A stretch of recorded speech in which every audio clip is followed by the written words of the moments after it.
그래요. 제가 저기 오늘 시작은 그 장필순이라고 하는 가수가 있어요.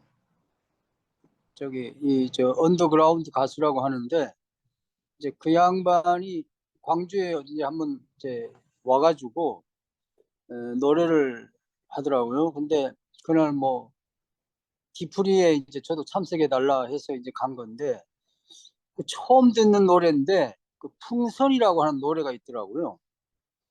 뭐 아시는지 모르겠는데 그 노래를 듣다가 제가 이상하게 눈물이 또 펑펑 쏟아져 가지고 그 뒤풀이를 못 갔어요. 눈이 부어가지고. 그 가사를 제가 먼저 한번 저기 한번 불러보겠습니다. 제목은 풍선이고 풍선을 불어보자. 빨간색, 노란색, 하얀색 아무에게도 얘기 못했던 슬픔. 그 슬픔도 함께 풍선을 날려보자. 외로움 하늘 가득히 한 번도 고백하지 못했던 사랑, 그 사랑도 함께. 밑 빠진 물독에 땀 흘려 물을 채우던 그 허무한 날들. 생각하지 말아요. 험한 이 여행길. 하나뿐인 그대의 지팡이가 부러졌을 때 그냥 거기에 앉아 풍선을 불어보자. 빨간색, 노란색, 하얀색 아무에게도 보일 수 없었던 눈물. 그 눈물도 함께 풍선을 날려보자. 외로움 하늘 가득히 그대의 아름다웠던 추억.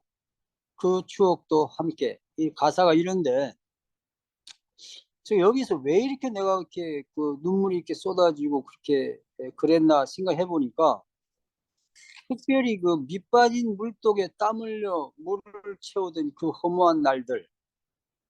생각하지 말아요. 험한 이 여행길. 이 대목에서 제가 그렇게 눈물이 쏟아졌던 것 같아요. 사실 이 종교인이라고 하는 직업이 그야말로 밑빠진 독에 물 붓는 그런 그 세월이 아닌가. 그런 생각이 아마 들었었나 봐요. 가사를 깊이 생각 안 하고 그냥 노래에 애절함에도 제가 또 좀 감동이 돼가지고.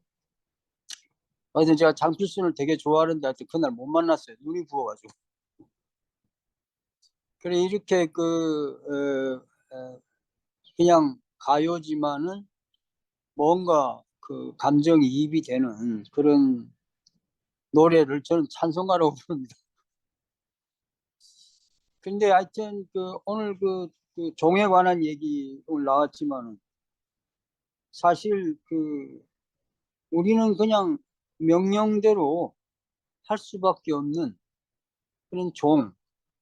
소위 이제 성직자라고 하죠. 성직자란 말은 좀 안 맞는 말 같고 뭐 어떤 분야에든지 성직자가 있어요. 보니까 구두닦이 동네에도 성직자가 있더라고요. 어떤 조직에도 성직자 같은 분이 있는데 이제 뭐 꼭 우리 같은 사람만 성직자라고 하는 건 말도 안 되는 것 같고 어쨌든 자기도 모르게 그 종의 세계로 들어가 버리는 그런 세계인 것 같아요. 저희 세계가. 그 종교인의 품성을 타고났다 그럴까요?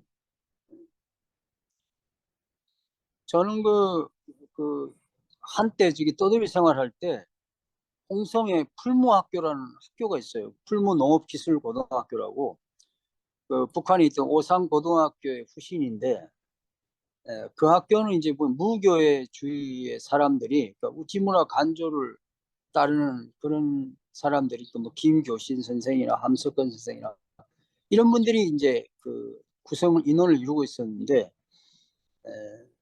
거기에서 들은 얘기예요. 동경대 총장으로 계시던 분이 일본 사람이죠. 무교에 입문하게 되는 과정을 한번 언뜻 그 글을 읽었는데 거의 40년 전 얘기입니다만은 기억나는 거는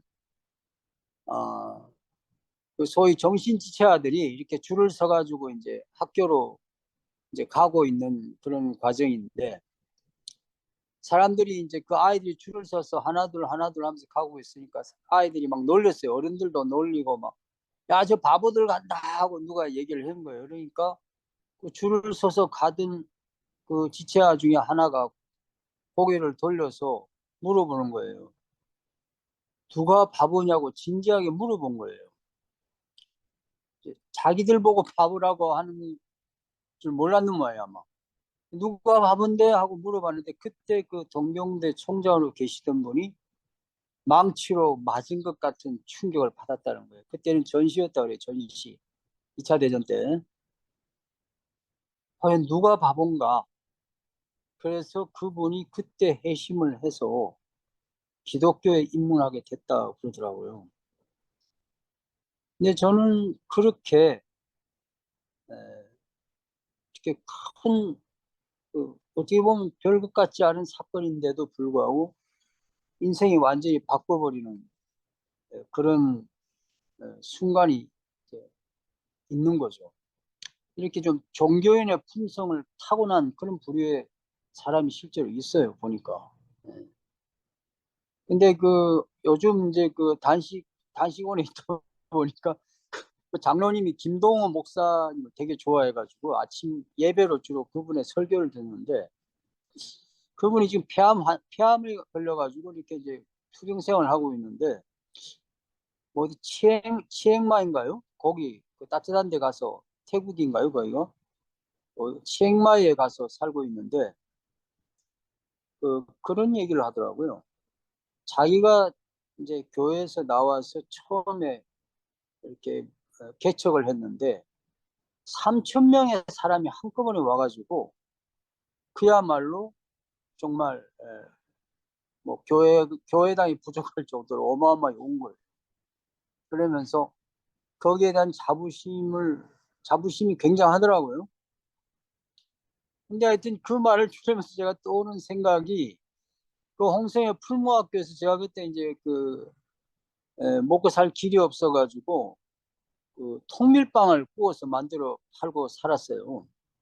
근데 하여튼 우리는 뭐 책 보고 공부해가지고 이렇게 그 빵을 만들었기 때문에 빵은 뭐 하여튼 그 책에 나와 있는 대로 할 수밖에 없었는데 이제 그때 빵을 만들고 살고 있을 때인데 그, 그때 그 정성관 선생님이라고 이제 그 나중에 교장 선생님이 되신 분인데 수학 선생님인데 저하고 나이가 같았어요. 친구처럼 지냈는데 그분이 그런 말씀을 하는 거예요.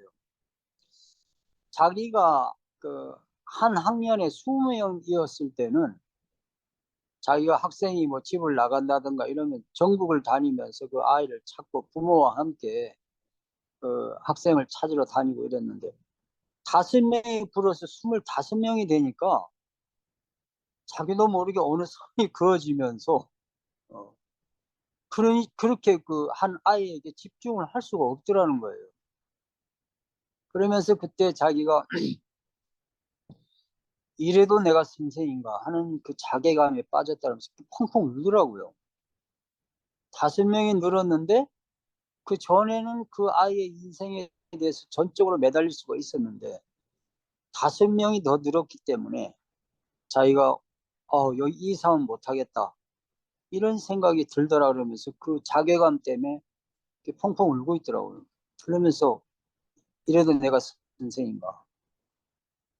근데 저는 그 다음 말이 재밌었어요. 뭐라고 얘기하냐면은 그런데 어떻게 목사님들은 그 많은 신자를 다 그렇게 그 케어하는지 모르겠다는, 감당하는지 모르겠다는 거예요. 저도 사목을 해보니까 30명 이상을 도저히 어떻게 할 수가 없더라고요.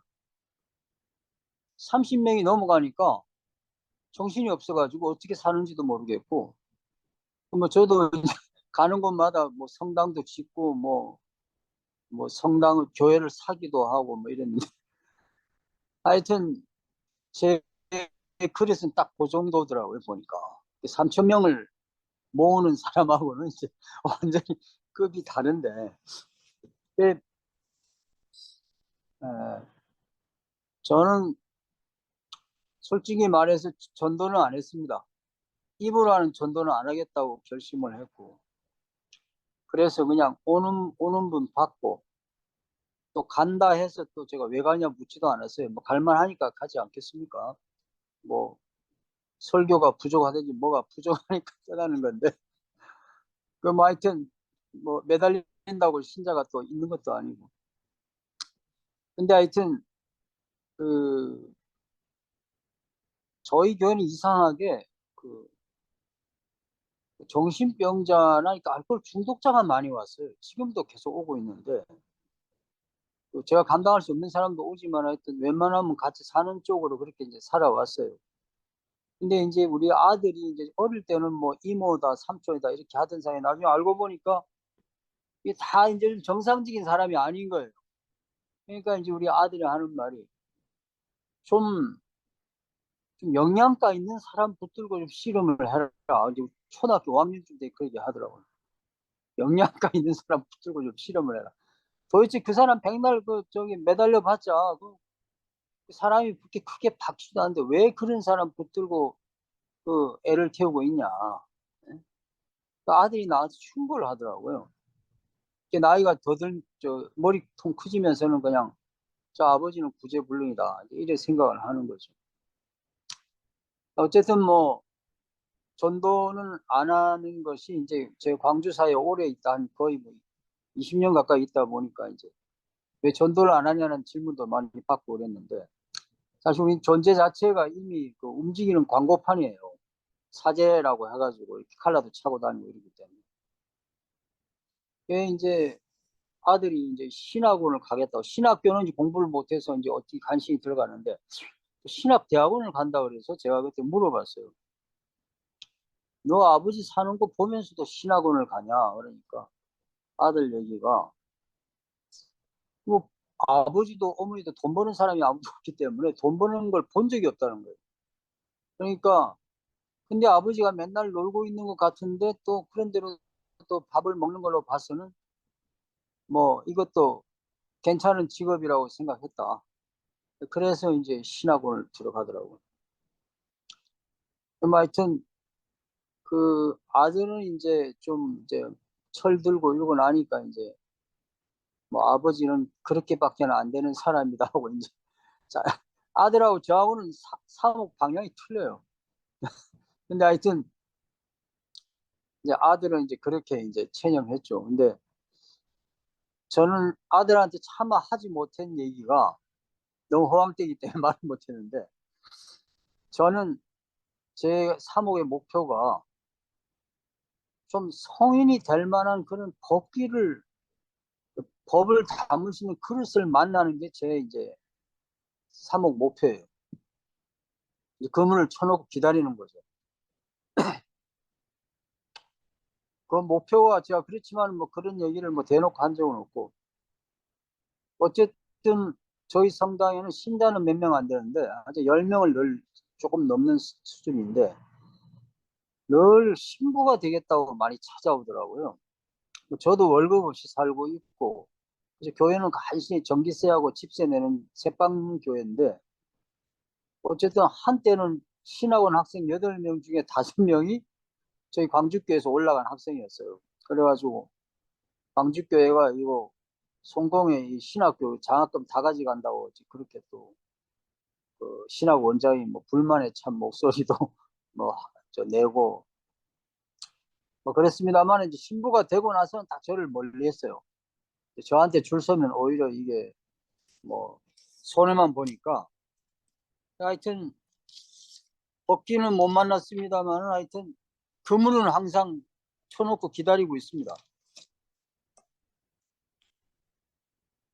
그래서 하여튼 그 어쨌든 이 교회에 오는 사람에게는 이 교회는 어쨌든 자본의 논리에 따라 휩쓸려 가는 교회는 아니다. 여기는 좀 다른 세계다 하는 거를 좀 느끼기를 바랬습니다. 그 신호를 보내는 거죠. 그야말로 이 종이 되는 세계. 아까 장필순이 얘기한 것처럼 뭐 밑빠진 물대에 계속 땀 흘려 물을 채우는 그런 참 어떻게 보면 허무한 거지만은 그러나 예수님의 삶이 그렇지 않았겠는가? 예수님을 따르는 그 제자들은 종이 돼야 된다. 저는 그렇게 강력하게 예수님이 선포하신 걸로 저는 그렇게 그 본문을 이해를 했습니다. 그래서 종교인이란 게 뭐냐라는 질문에 대해서 예수님은 종이 되라. 뭐 잘했다고 칭찬을 받는 것도 아니고 어떻게 하다 보니까 그물에 걸린 거예요. 예수님이 쳐놓은 그물에. 그래서 적어도 예수님의 제자는 종이 돼야 되고, 그래서 우리 직업은 그 모욕을 당하는 걸 당연하게 생각해야 되는 직업이다. 그냥 말 안 해도 존재 자체로 있어도 사람들이 와서 저를 모욕을 해요. 당신 거기서 뭐 하는 거냐? 신자 한 10명 좀 갖다 놓고. 어? 뭐 이렇게 늘 모욕을 당하며 살고 있습니다만은, 아마 우리가 가야 할 길이 이런 길이 아니냐. 뭐 종이란 게 원래 모욕을 당하는 게 당연한 거죠. 그런 의미에서 저는 오늘 뭐 이 정도로 이해하고 마치겠습니다. 계속 종으로 살 수 있도록 마음을 하나님께서 다잡아 주시지 않겠나 이렇게 믿고 있습니다. 말씀이 끝났습니다. 예, 감사합니다. 우리 아들람 온라인 공동체는 특별한 시간이 있는데요. 이렇게 담화를 마치면 서로 질문이나 나눔의 시간을 갖고 있습니다. 마이크를 켜 주시는 그 순서대로 제가 호명을 하고 이렇게 나누도록 하는데요. 오늘 은퇴하신 우리 사장님답게 그 지난 일에 대해서 담담하게 종교인이란 한 느낌을 이렇게 말씀해 주신 것 같아요. 제일 먼저 같은 성공회 소속의 그 현직으로 계시는 우리 김웅재 형제님의 말씀도 한번 들어봤으면 좋겠는데요. 가능하십니까? 바로? 예, 오늘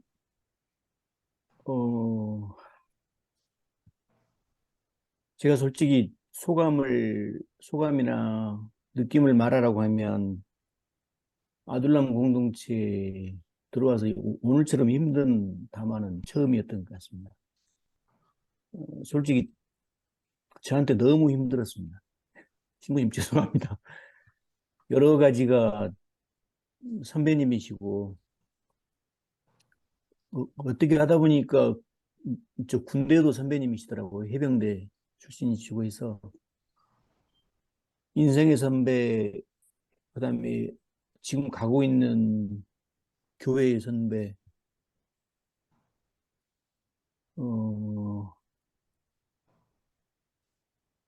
죄송합니다만 저는 솔직히 담화 듣는 도중에 좀 그만하시라고 좀 말씀드리고 싶었습니다. 그렇게 힘들었습니다. 그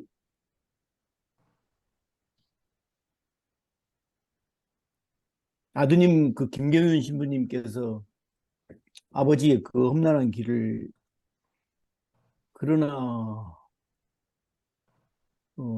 이어받아서 가고 계시는데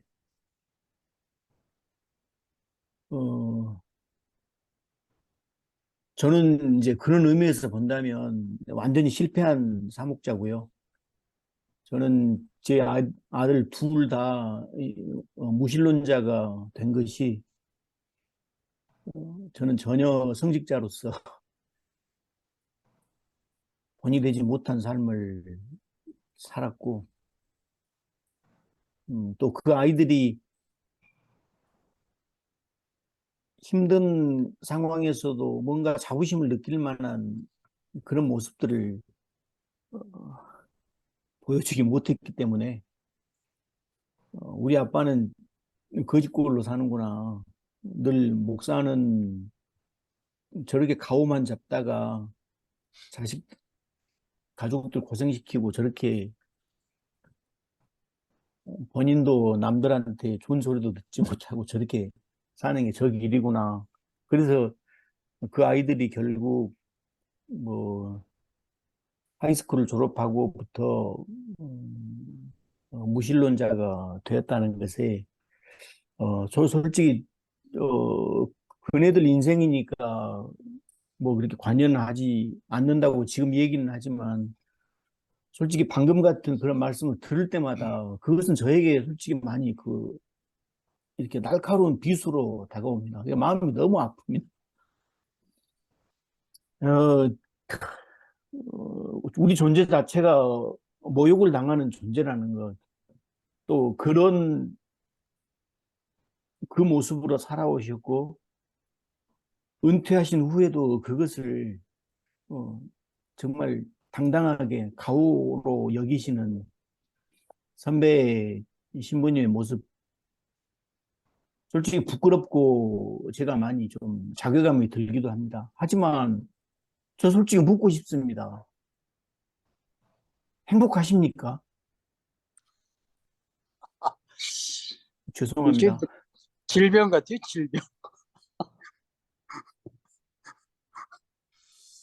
예, 저도 우리 그 김경일 그 사제님, 우리 형제님이라고 불리는 우리 김경일 사제님을 더 알고 싶어서 사실 어제 시간이 좀 나서 그 카카오 스토리에 좀 들어가서 1시간 반 정도 이렇게 그 본인의 얘기를 하시는 그걸 들었습니다. 역시 길 위의 사제라고 하는 그 별칭을 달고 계시는 사제님답게 그 항상 권위에 찬, 그리고 그 현실에 저항하는,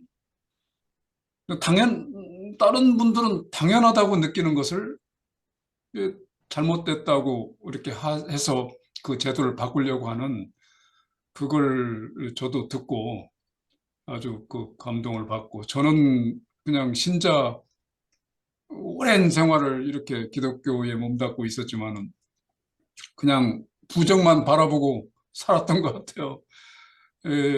그런 느낌입니다. 오늘 말씀을 들어보니까 그 생각이 더 나는데요.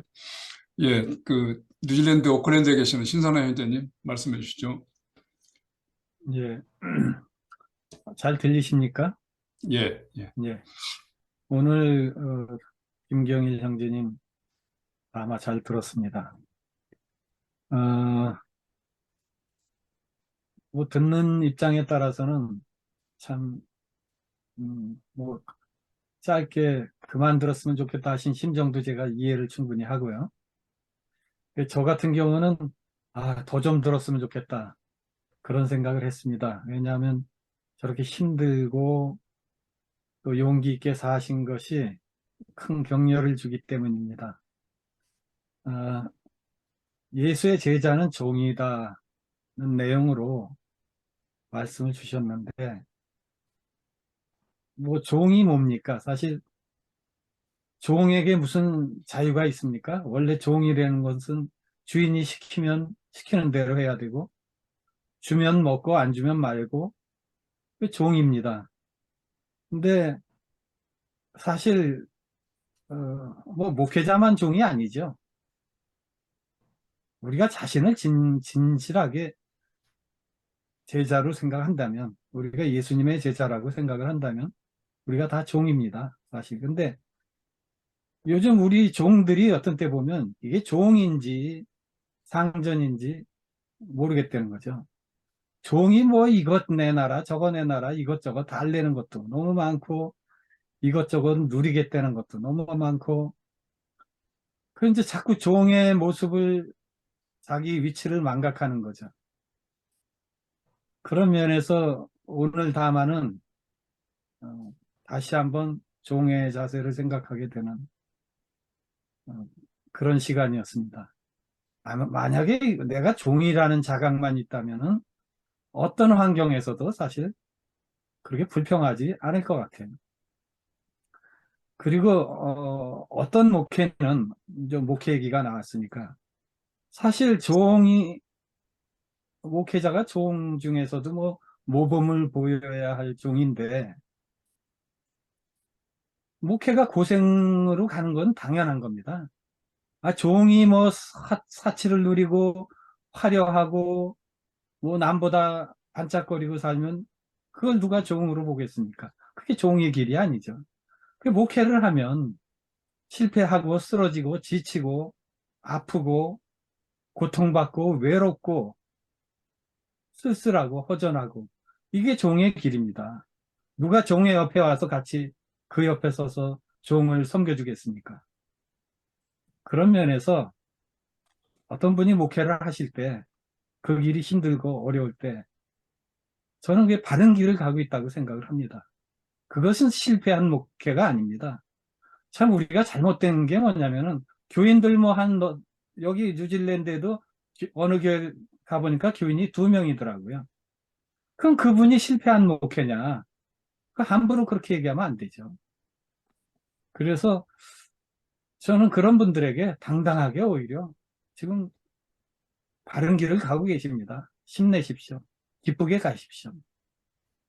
뭐 사실 세상에서 좀 잘 먹고 잘 살았다고 해서 뭐 기쁘면 얼마나 기쁘겠습니까? 그때뿐이죠. 다 하루 두세 끼 먹고 잠자고 뭐 사는 건 다 똑같거든요. 정말 자기가 하나님 앞에서 어떤 일의 가치를 느끼고 진지하게 산다면 저는 그분은 훌륭한 제자의 길을 가고 있다. 그렇게 생각을 해봤습니다. 오늘 귀한 말씀 감사드립니다. 예, 감사합니다. 우리 한국 사회도 이렇게 김경희 신부님, 우리 김웅재 그 신부님, 이런 분들이 종교 지도자로 다 돼 있으면 얼마나 세상이 맑아지겠어요. 저는 왜 항상 그렇게 올바른 그 종교 지도자, 이 종교인들이 왜 마이너리티가 되는가, 메저리티가 좀 안 되고, 이런 것을 막 그 생각을 항상 했었거든요. 예, 이어서 양보영 자매님 말씀해 주시죠. 아, 네. 안녕하세요. 제가 사실은 이제 정초가 돼가지고 누굴 만났더니 저길 가자고 그래요. 기도원에 가자고 그래갖고 이제 하나님한테 조금 기도도 좀 하고 성경 좀 많이 읽으려고 제가 어디 갔다 왔어요. 3박 4일 동안. 근데 오늘 그거가 종교인이 되게 돼서 얘기를 하는데요. 종교인인데 제가 이번에 가서 너무 느낀 게 너무 놀란 게 근데 그 교회를 갖다 제가 미국 1980년에 와갖고 잠시 한 2년 다니다가 안 다니다가 지금 간 교회거든요.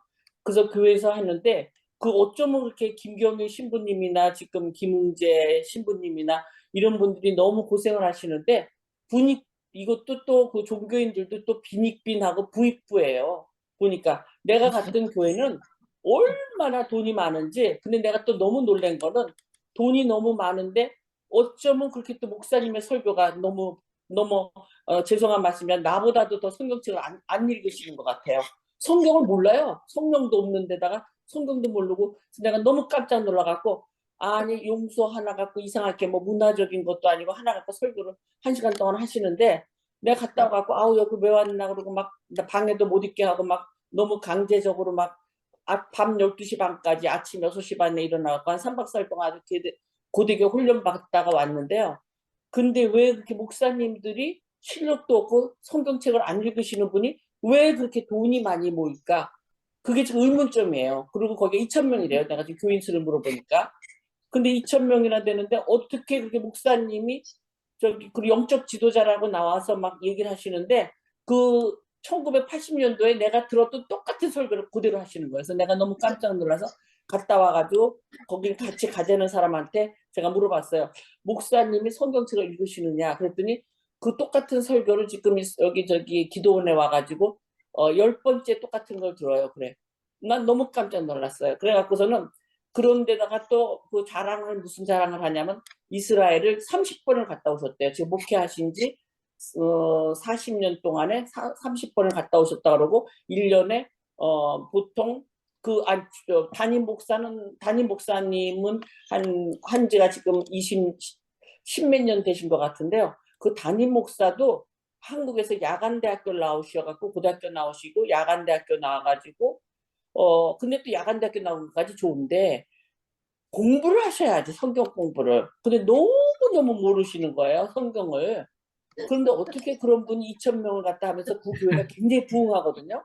그럼 이런 건 어떻게 돼야 되나? 제가 지금 그거에 대해서 굉장히 퀘스천 마크를 갖고 이런 교회가 그렇게 교회 리더가 돼가지고 그렇게 하니까 이거는 정말 보통 일이 아니다. 이거 한국 교회 다 망치게 생겼다. 근데 과연 한국에 있는 목사가 과연 괜찮은 사람인가? 근데 여기도 너무 내가 지금 카세트 듣고 있는 목사님 굉장히 조 목사님이라고 대단하신 목사님이 있는데 거기는 또 굉장히 설교가 너무 멋있고 좋고 성령 충만하고 뭐 성경을 참 너무 많이 아시는 박식한 분이신데 그분은 또 신도가 10명도 안 돼요.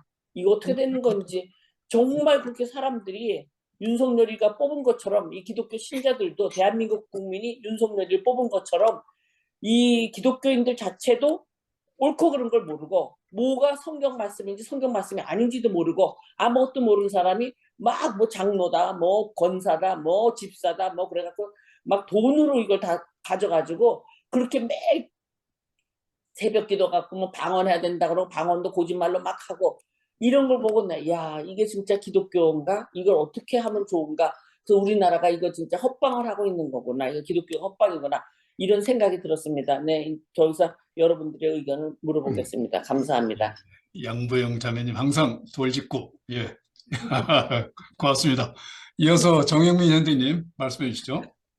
예, 아무튼 살아오신 삶, 또 지금도 치열하게 또 살아가시는 삶, 그거 자체로 좋은 말이 아니라 힘 있는 공감과 또 깨우침을 주셔서 우리 김금일 형제님께 깊게 감사를 드립니다. 오늘은 뉴욕은 지금 하루 전날이니까 1월 28일 토요일인데요.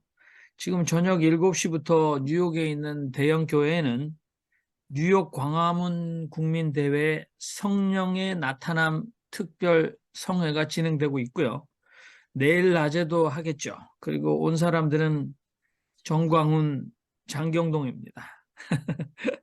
아마 그 교회에 성령이 나타날지 어떤 역사가 나타날지 참으로 기대가 되는데 며칠 전에도 한국 이 단체 이름을 말하면 이제 뭐 이 동영상을 통해서 자신들을 얘기한다라고 얘기했지만 아무튼 한국의 무슨 협회가 뉴욕 뉴저지에도 지부를 만들고 목사들이 많이 모인 자리였어요.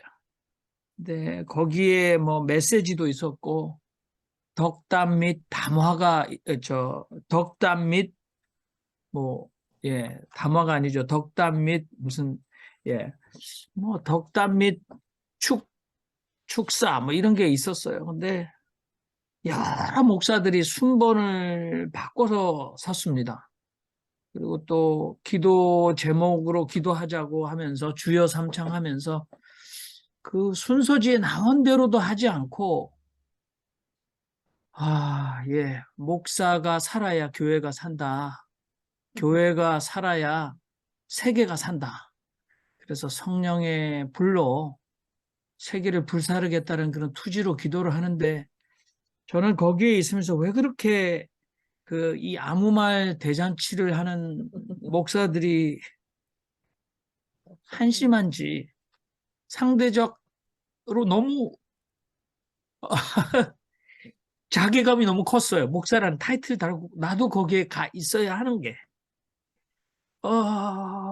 친구로 잘 지내는 목사가 이런 얘기를 했습니다. 우리도 사실 고국을 떠나서 고국에서 들려오는 충격적인 소식을 뉴스로 들을 때 그 충격이 실제로는 본국에 있는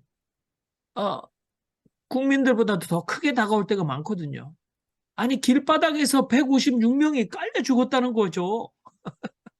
그게 뉴스에 페이스북에 굉장히 빨리 떠올랐어요. 그러니까 신문으로 읽기 전에 그걸 봅니다. 도대체 이게 가능한 일인가라고 생각하는데 사람들은 각자 들은 말로 이렇게 해서 뭐 앞으로 가자 밀어서 밀고 가고 저쪽에서 밀고 가서 그래서 죽었다는 거죠. 그런데 그 얘기를 자세히 보도도 듣기 전에 친구 목사가 그렇게 얘기를 하더군요. 이 일을 통해서 하나님의 한국 교회를 향해서 주시는 경고를 반드시 알아차려야 된다. 그거 모르면 신앙인이 아니다. 본인은 마치 156명 또는 158명을 죽이시면서 하나님이 주시는 경고를 간파한 사람처럼 얘기를 하더군요. 아무튼 말의 종교 그리고 목사들이 너무나 아무 말 대잔치를 하는 자신의 무식을 끊임없이 폭로시키면서도 조금도 부끄러워하지 않습니다. 그들은 주일날 자기에게 주어진 특권의 강단에서요. 인생과 세계와 정치와 경제와 이생과 내생과 우주까지 자신의 그 좁은 생각으로 아무 말 대잔치를 하고 있는데 참 거기 앞에 모여서 아멘하는 분들보다도 그 사람의 인생이 너무나 가련하다라는 생각이 듭니다. 그렇지만 제 마음속 깊은 곳에 나는 교단, 교회, 조직교회에 힘도 없는 부적응자나 부적격자, unfit, 거기에 적합하지 않은 부적격자다라는 생각이 늘 제 속에 남아있거든요. 그런데 오늘 김경일 형제님의 말씀을 들으면서 그 아픈 제 열등감에 크게 다시 한번 찌르시는 그 아픔을 느끼고 있습니다. 위로가 되었다기보다는 부끄럽다는 생각이 더 크게 드는 오늘 저녁입니다. 감사합니다. 예, 감사합니다. 이게 제가 좀 잔인할지 모르겠는데 오늘은 좀 전문가 되시는 분들의 말씀을 좀 듣는 게 좋겠습니다. 그 지성수 형제님 말씀이 가능한가요? 이어서 이삼열 교수 형제님도 좀 준비를 해주셨으면 좋겠고요. 지성수 형제님. 네, 아까 김웅재 형제가 그 이제 말씀 듣기가 괴롭다고 그렇게 표현했는데요. 때로는 그 말씀이 괴로울 때가 있죠. 또 그게 원래 몸에 좋은 약은 쓰잖아요. 근데 이제 교회에 가면 항상 달콤한 얘기를 많이 하죠. 보통 대중교회에서. 그렇게 해야 사람들이 모이는 거고, 인간의 이기적인 욕구죠, 욕구. 그 사람이 이기적이라는 게 아니라 그것을 이제 자극하는 달콤한 얘기를 하고, 그래서 이제 사람을 모으는 거죠. 사람을 모으려면 이제 그렇게 해야 되는 거고, 이제 우리 김경희 신부처럼 저렇게 하면 사람들 다 쫓는 거고, 사람 부담되게 만들고, 그런 거죠. 그런데, 그 신앙에 대한 근본적인 질문을 한 거죠, 사실은. 뭐, 김진부님이 자기 이렇게 살았다 그거보다도 신앙에 대한 근본적인 질문을 우리에게 이제 던진 건데, 저는 아주 간단하게 이렇게 생각합니다.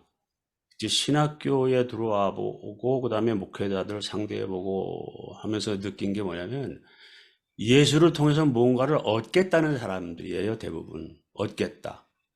예수를 통해서 뭐를 버리겠다는 사람은 별로 없어요. 형식은 버리겠다는 형식을 취하지만 내용은 얻겠다는 거예요. 또 어느 정도 얻어야 살긴 살죠. 근데 우리 보통 신앙도 마찬가지라고 생각합니다. 보통 우리 크리스찬들도 자꾸 신앙을 통해서 뭐를 얻으려고 해요. 근데 예수는 버리라고 우리에게 가르쳤잖아요. 자기 자신을 버리라고. 그러니까 자기 부정을 가리켰는데 자기 긍정으로 예수를 해석한 거죠. 바로 이거라고 생각합니다. 기독교의 가장 큰 죄는 예수를 오해하고 오해시키는 거다. 자기 긍정의 존재로. 예수는 자기 부정을 가리켰는데 결국 이제 우리 김신부님은 뭐 제가 안지 한 35년 예수의 시절부터 쭉 알아왔으니까 사실 김신부님 우리 김경일 신부님 얘가 좋은 예는 절대 아닙니다. 좋은 예는 절대 아닌데 왜냐하면 많은 사람들이 본받고 저렇게 가야 되겠다 그렇게 생각하지 않아요. 김경일 신부 저 피해야 되겠다 이렇게 생각합니다. 제 제자 신부 하나도 있는데 성공의 신부가 있는데 김경일 신부 얘기하니까 아이 저한테 말씀하지 마세요. 그렇게 얘기를 해요. 내가 친하다고 얘기하니까 모든 사람이 피해야 되는 성공에 대해서도 피해야 되는 신부 그게 김경희 신부님의 모습인데 그걸 통해서 우리에게 보여주는 바가 있죠. 왜?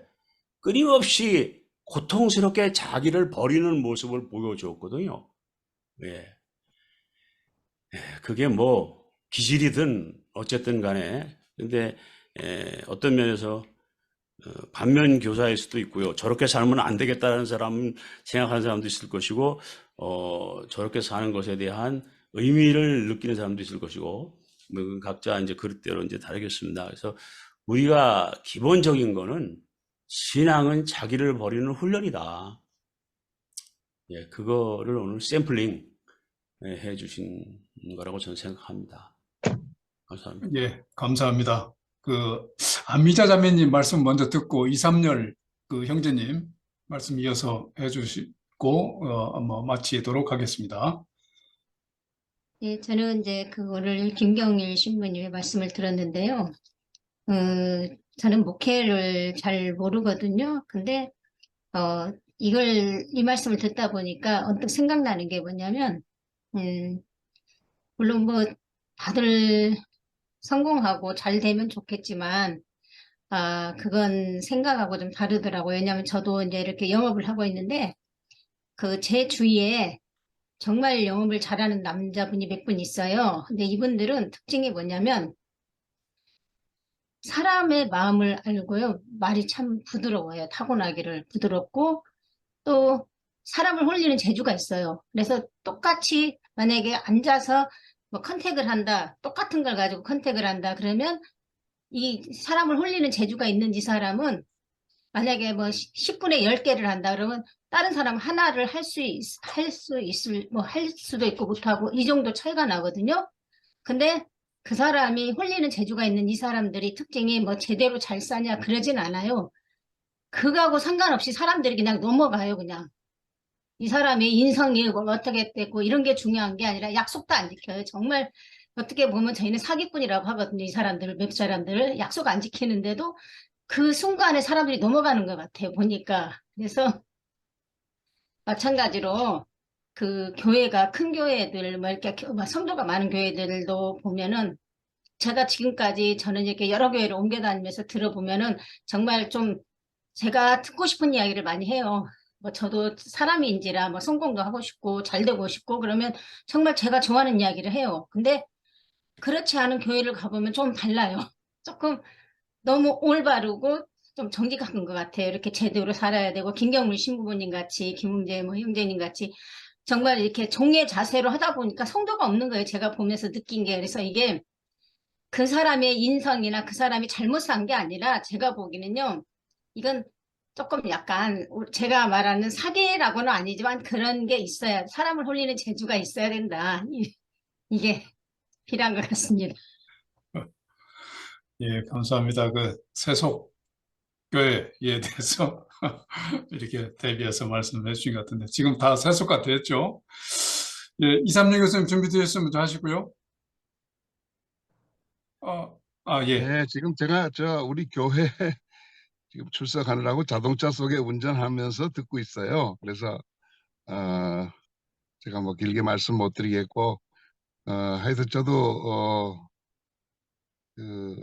김경일 사제님의 그 신앙 고백적인 체험과 또 말씀 감동 있게 들었습니다. 물론 저도 좀 더 듣고 싶고 다른 그렇게 되기까지 여러 가지 이 체험과 신앙적인 느낌 고백들이 있었을 텐데 그것을 좀 더 잘 알아야 우리가 좀 더 이해하고 감동을 받을 수 있지 않을까 생각해서 언젠간 좀 더 다시 한번 만나 뵙고 얘기 나누고 싶은 생각이 있습니다.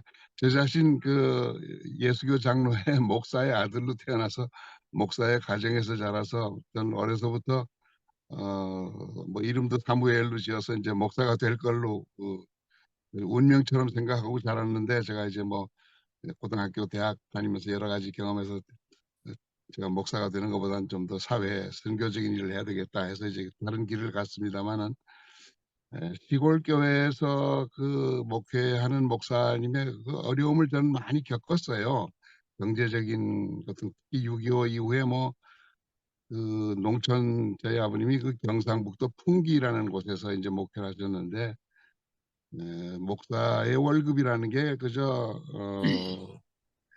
그 식구대로 무슨 쌀 한 마리씩 하고 무슨 반찬비 조금 주는 이제 그런 거였어요. 그리고 자녀들의 교육비를 교회가 감당을 못하는 이제 그런 환경이었는데, 그래서 제가 그 생활이 어려운 것도 그렇지만은 너무 그 목사의 삶이 그 교회에, 그래서 늘 그 예산 문제나 이런 거 가지고 교회 장로들하고 또 입시름을 하고 또 이해 못하는 그런 그 교인들하고 또 참 여러 가지 어려움을 겪는 그런 그 모습을 보면서 난 어려서부터 목사가 되더라도 난 절대 교회에서 월급 받는 목사는 안 하겠다. 그 장로들이나 또 그 교회 구제 매어 가지고서 거기에 맞춰서 목회를 하고 설교를 해야 되는 그런 목사는 안 하겠다. 제가 결심을 했습니다. 그러고 보니까 제가 신학교에 입학까지 했었는데 이제 마치지 못하고 목사가 되지 않았는데, 오늘 김신부님이나 또 이 아둘람에 계시는 여러 또 목회 경험과 목사님들도 많이 계신데, 우리가 정말 이 교회와 목사의 관계가 어떤 것이 되어야 하느냐, 정말 오늘 말씀대로 철저한 주의 종이 돼야죠. 그러니까 장로의 종이나 교회의 종이 된다는 게 아니라 정말 주의 종이 돼야 하는데, 그 주의 종이 되는 길과 우리 교회에 매여서 종이 되는 것과 어떻게 다른가 하는 것을 우리가 앞으로 좀 더 생각하고 연구하고 또 의견을 나누었으면 좋겠습니다. 감사합니다. 네, 감사합니다. 마지막으로 이현희 형제님 말씀하시고 나눔의 시간 마치도록 하겠습니다. 아이고, 이 기회가 안 될 줄 알았는데 주셔서 감사합니다. 그 오늘 말씀은 제가 상당히 좀 성서에서 좀 뭐라고 해야 되나, 좀 싫어하는 구절 중에 하나인데요. 왜 그러냐면은 저는 좀 기독교가 그 종이라는 단어가, 성서에 종이라는 단어가 너무 많이 나와요. 그래서 전 정말 성서에서 그 종이라는 단어를 좀 다 없애버리고 싶은 그런 사람인데, 자꾸 종은 어떻게 해야 된다. 예수님도 보면은 말씀에서 이렇게 가난한 자, 아픈 자, 약한 자, 이방인, 그런 사람들에 대한 말씀은 많이 하시는데, 의외로 종에 대한 어떤 해방 논리, 그런 거는 좀 적은 것 같아요. 그리고 제가 지금 여지껏 말씀하신 분들 중에서 제가 하나 생각이 나는 게, 그 교수님들, 제가 신학대학 특히 처음 들어갔을 때 책이 너무 어려운 거예요. 도대체 내가 이 자연과학, 기술과학 이런 책들만 보다가 신앙서적을 보니까 신학서적을 보니까 그래서 어려운가 했더니 그게 아니라 대개 보면은 번역이 너무 개떡같이 돼 있는 거예요. 그래서 오히려 원문을 보면은 쉬운데 한글을 보면은 너무 어려운 거예요. 그래서 제가 느끼는 게, 목사님들도 마찬가지고 교수님들 특히 자기가 가지고 있는 지식, 자기가 갖고 있는 철학적 깊이, 신앙적 깊이, 그런 거와 관계없이 가르치는 방법, 목회하는 방법에 대한 공부는 또 따로 하셔야 되지 않나. 훈련을 하고 공부도 하고, 그런 생각을 제가 많이 하게 됐어요. 저 자신은 그럴 자신이 없어가지고 목회를 하지 못했지만은, 어차피 목회를 하기로 작정한 분들이면은 사람들에게 무엇을 어떻게 전달할 것인가에 대한, 어떤 방법을 전달할 것인가에 대한 고민을 많이 하셔야 되고, 특히 김경일 신부님 같은 경우 제가 많이 느끼는 게, 가난한 사람들을 앉혀놓고 가난하게 살라라고 말을 하는 게 아니잖아요. 그럼 가난한 사람들을 앉혀놓고 어떻게든지 그것을 벗어나라라고 말을 할 거라면은, 그러면은 방법을 바꿔야 되지 않겠느냐. 그런데 정말 가난하게 살고 싶어서 생각하는 사람들이 모인 교회라면은 그냥 그렇게 설교하면 되죠. 근데 가난하고 아픈 게 싫어서 오는 사람들한테 그렇게 사는 모습을 자꾸 강조를 하고 가르친다면은 교회가 문제가 있는 거라고 저는 그렇게 생각합니다. 이상입니다. 예, 오늘 여러 가지로 강하게 느낌을 받는 이렇게 나눔의 시간이었습니다. 예, 오늘 김경일 형제님 담화 마무리와 기도를 해주시고, 그 담화에 대한 내용은 마치도록 하겠습니다. 마무리해 주시죠. 네. 사람이 다 이제 거기서 거기고 뭐 알면 또 얼마나 알겠어요. 저는 또 뭐 공부가 또 치질도 아니고. 하여튼 오늘 말씀 고맙고요. 사실 저한테는 또 우리 지성수 목사님이 어릴 때부터 그 주보를 늘 받아봤어요. 지금 정말 그 목회를 비롯해서 삶의 자세도 그 지성수 목사님 통해서 사실 좀 훈련이 된 거죠. 어떻게 보면. 이게 이제 이렇게 살아야 되는데 저는 이제 못 따라가는. 하여튼 뭐 삶의 기조는 이제 지 목사님한테 이제 훈련이 많이 되지 않았나 싶습니다.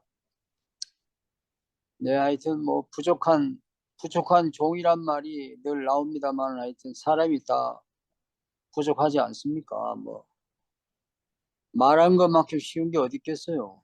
네. 그 말처럼 할 수 없는 게 또 현실이고. 오늘 제가 혹시 과장되게 얘기하고 또 실제로는 그렇게 안 살면서 또 말로 또 과장된 부분도 아마 있을 거예요. 뭐 표현을 하다 보니까. 네, 적당히 좀 소화를 잘 해주시면 고맙겠습니다. 실제로 또 저를 만나보면 사람이 좀 초라해요. 네. 그러면 기도하겠습니다.